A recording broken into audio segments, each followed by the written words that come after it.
باندی ہے جو اس سے نہایت کم قیمت ہے، وہ کافور کے جوہرے سے بنی ہوئی ہے، مشک اور زعفران کی ملاوٹ سے پیدا ہوئی ہے، اس پر موتی اور نور لپٹا ہوا ہے۔ اگر کھارے پانی میں اگر کھارے پانی میں تھوک دے تو وہ میٹھا ہو جائے، اور مردے سے اگر وہ بات کرے تو وہ زندہ ہو جائے۔ اگر اس کی کلائی آفتاب کے سامنے کر دی جائے تو وہ آفتاب بے نور ہو جائے، گہن ہو جائے۔ اگر وہ اندھیرے میں آ جائے تو سارا گھر روشن ہو جائے، چمک جائے۔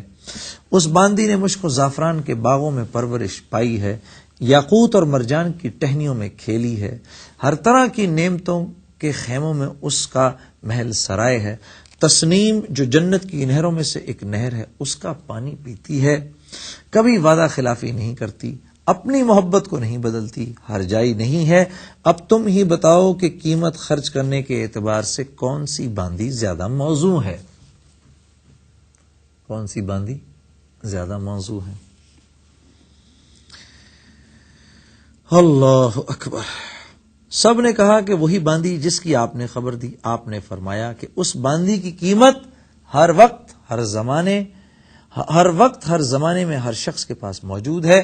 لوگوں نے پوچھا کہ اس کی قیمت کیا ہے؟ آپ نے فرمایا اتنی بڑی اہم اور عالی شان چیز کے خریدنے کے لیے بہت معمولی قیمت ادا کرنی پڑتی ہے، اور وہ یہ ہے کہ رات کا تھوڑا سا حصہ فارغ کر کے صرف اللہ جل جلالہ کے لیے کم از کم 2 رکعت نماز تہجد پڑھ لی جائے، 2 رکعت نماز تہجد پڑھ لی جائے۔ اور جب تم کھانا کھانے بیٹھو تو کسی غریب محتاج کو بھی یاد کر لو، اور اللہ جل شانہ کی رضا کو اپنی خواہشات پر غالب کر دو۔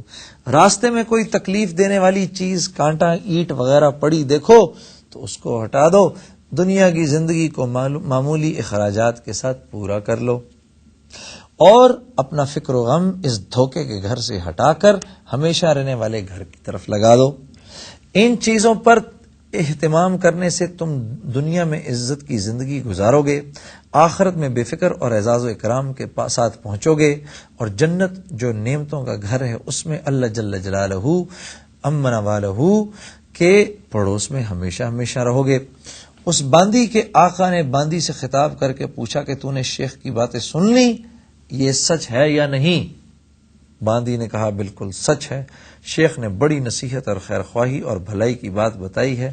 آقا نے کہا اچھا تو اب آزاد ہے، اور اتنا اتنا سامان تیری نظر ہے، اور اپنے سب غلاموں سے کہا تم سب بھی آزاد ہو، میرے مال میں سے اتنا اتنا مال تمہاری نظر ہے، اور میرا یہ گھر اور جو کچھ مال اس میں ہے سب اللہ کے راستے میں صدقہ ہے۔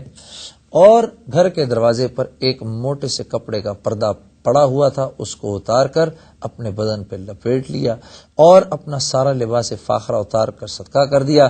اس باندی نے کہا کہ میرے آقا تمہارے بعد اب میرے لیے بھی زندگی بیکار ہے، خوشگوار نہیں۔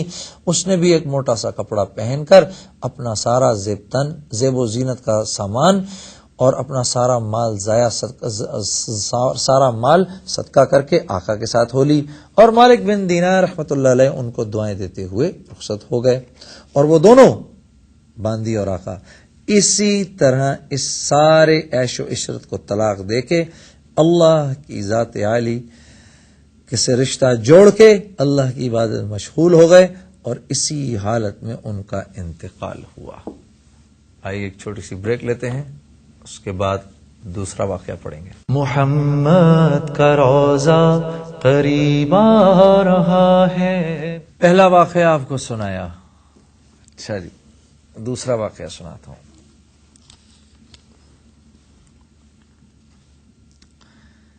جعفر بن سلیمان رحمۃ اللہ علیہ کہتے ہیں کہ میں حضرت مالک بن دینار رحمۃ اللہ علیہ کے ساتھ ایک دفعہ بصرہ میں چل رہا تھا۔ ایک عالی شان محل پر گزر ہوا جس کی تعمیر جاری تھی، اور ایک نوجوان بیٹھا ہوا معماروں کو ہدایت دے رہا تھا کہ یہاں یہ بنے گا، یہاں یہ بنے گا، وہاں اس طرح ہوگا۔ مالک بن دینار اس نوجوان کو دیکھ کر فرمانے لگے کہ یہ شخص کیسا حسین نوجوان ہے اور کس چیز میں پھنس رہا ہے، اس کو تعمیر میں کیسا انہماک ہے۔ میری طبیعت پر یہ تقاضا ہے کہ میں اللہ جل شانہ سے اس نوجوان کے لیے دعا کروں کہ وہ اس کو اس جھگڑے سے چھڑا کر اپنا مخلص بندہ بنا لے،